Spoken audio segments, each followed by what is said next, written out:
Chapter 3, More Warnings. Every day now, more and more people arrived at the digging fields of the Palos Prairie. This was a very good place for digging cows. It was also a very good marketplace for traders. Friends from the north traded skins of bear, beaver, and mink from the mountains where they lived. Friends from the west traded their special cedar bark baskets. In return, Kaya's people traded deer and elk skins and the delicious dried salmon that everyone wanted. And every day, Kaya kept a lookout for the arrival of Sally's traders. She'd hoped they'd take Two Hawks back to his family, but as others arrived, there was no sign of anyone from his country. Weren't they going to come to the Palos this year?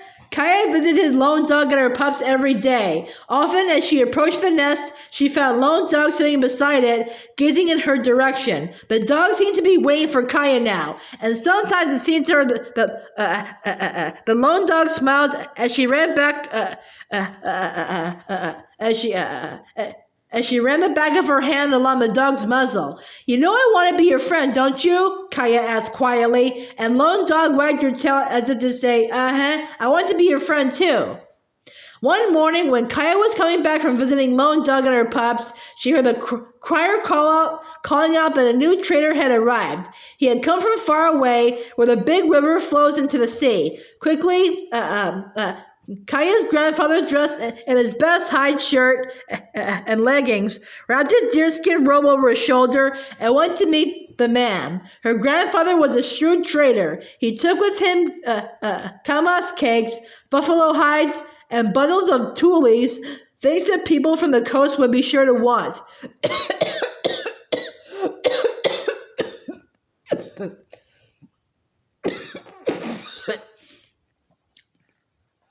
All day, Kaya looked forward to Pilaka's return. Her grandfather would have many stories to tell,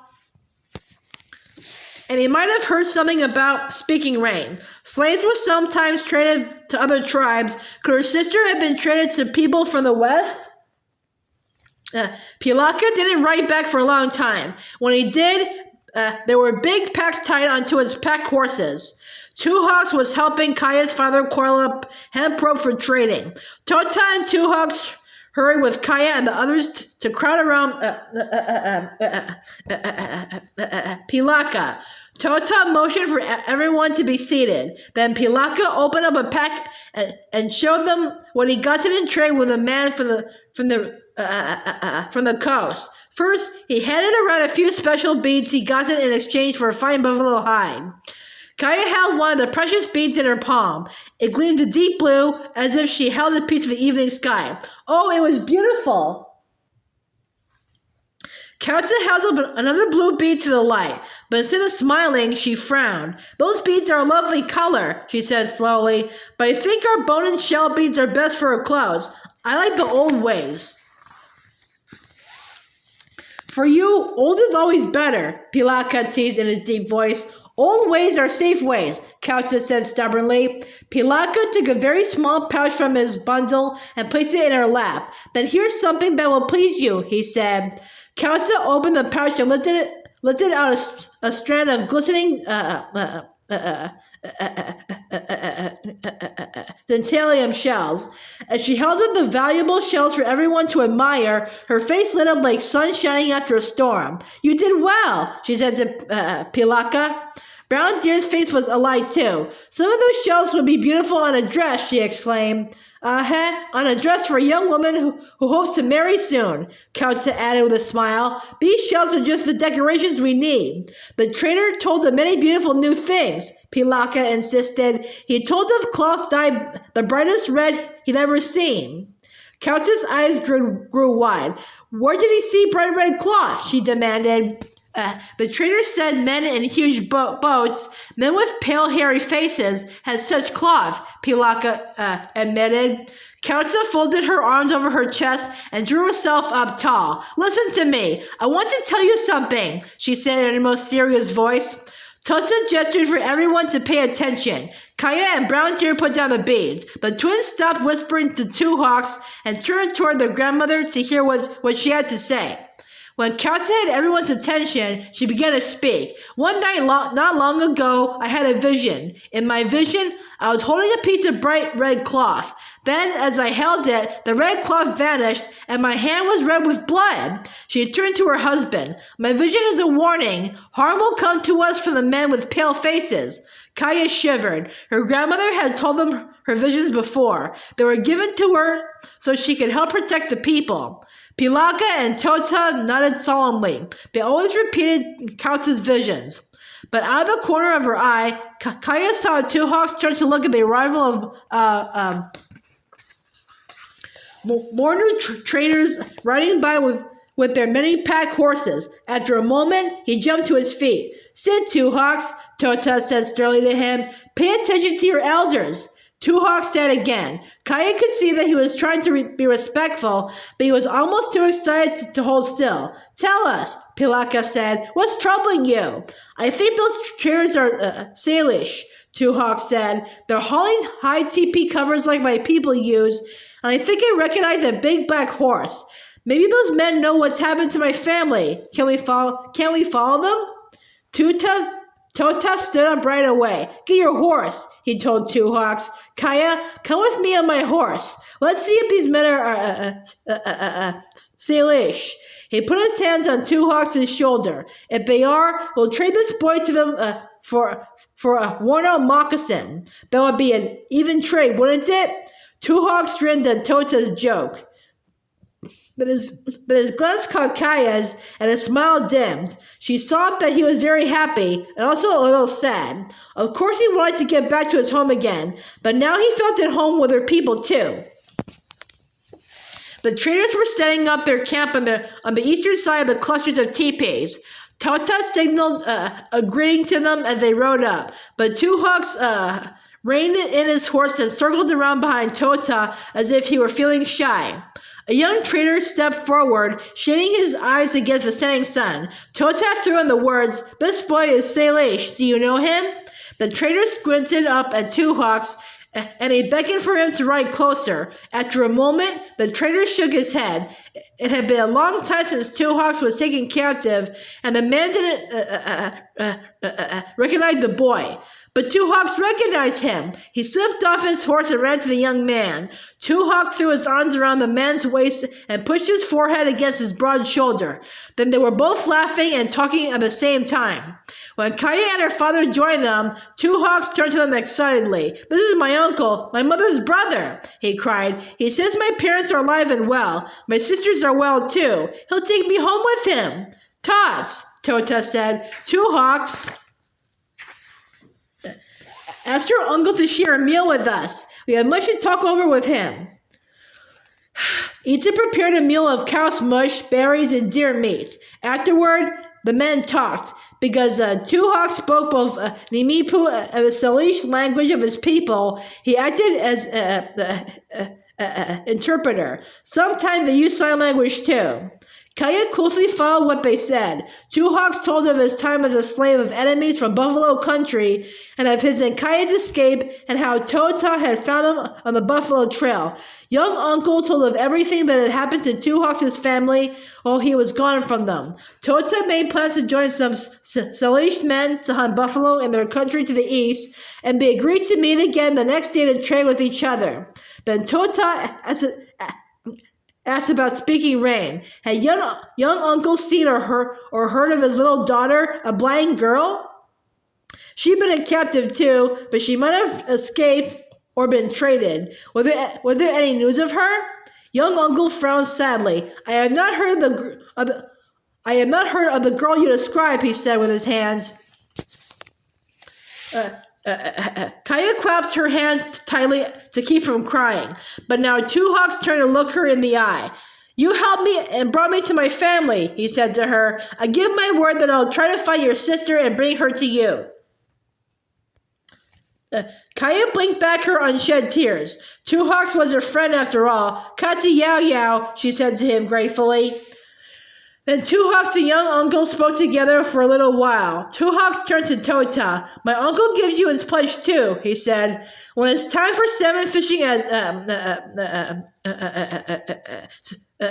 Salilo Falls, some of my people will join your people there. Maybe we'll have news of your daughter then. Tota nodded. He threw young uncle the words, "Thank you for your help."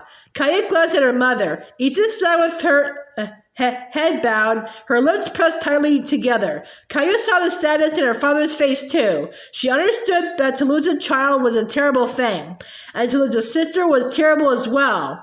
Two Hawks leaned toward Kaya. I asked my uncle about your horse with a star on her forehead, he said. He hasn't seen your horse, but...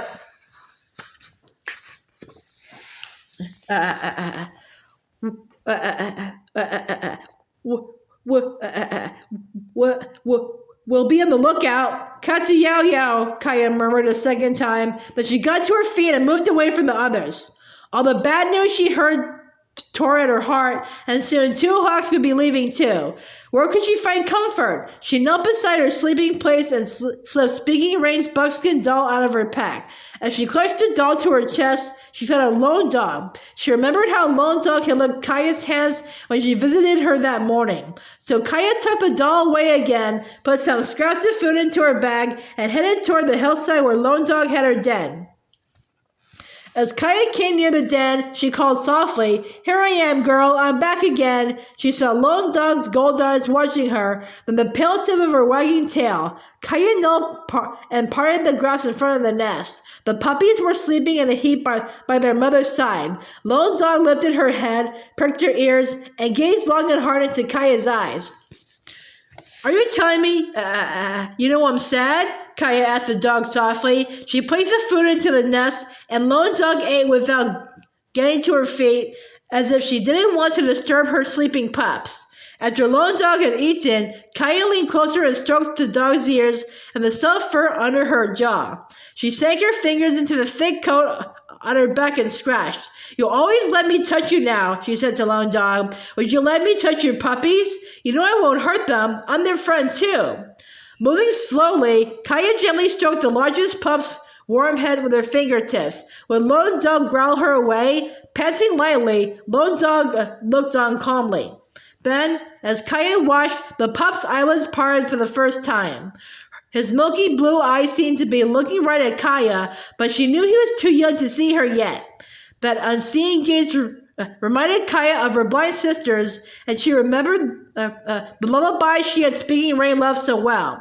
Ha no ni, she sang softly to the puppy. Here's my precious one, my own dear little precious one.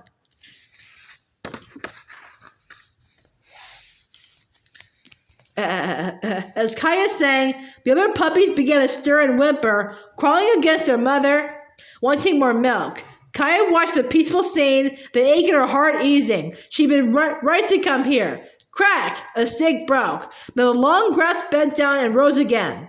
Kaya sat up quickly. The twins! She could see the tops of their dark heads in the grass. They were sneaking up the hill, playing hunters with their small bows and arrows. Boys, she hissed, stay away. This dog might think you'll hurt her puppies, and Wing Feather jumped to his feet. Puppies, he cried. Sparrow sprang upright too. Can we see them? He asked. Before Kaya could stop them, the boys ran up the slope and fell to their knees beside her. Keep back, she said. Lone Dog doesn't know you. She held out her arm to keep the boys away from the nest, and they settled down on their heels, gazing wide-eyed at the pups.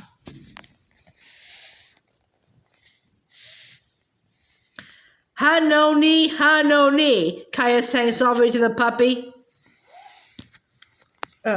She always protects her puppies, Kaya told the boys.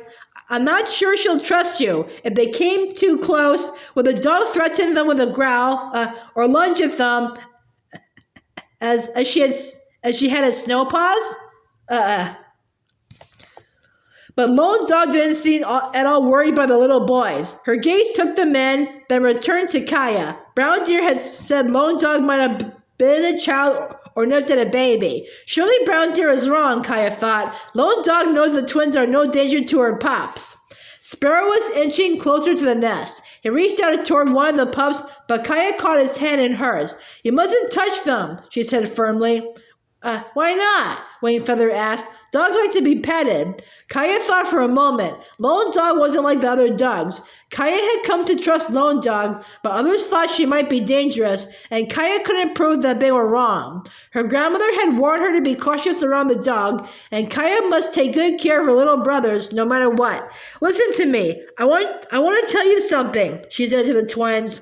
She hoped her voice sounded like her grandmother's when she commanded attention. The twins looked up at her right away. Lone Dog trusts me, Kaya said. That's why she lets you two near her puppies. But I'm not sure what she'd do if I weren't with you. To be safe, you mustn't come here by yourselves. Do you hear my warning?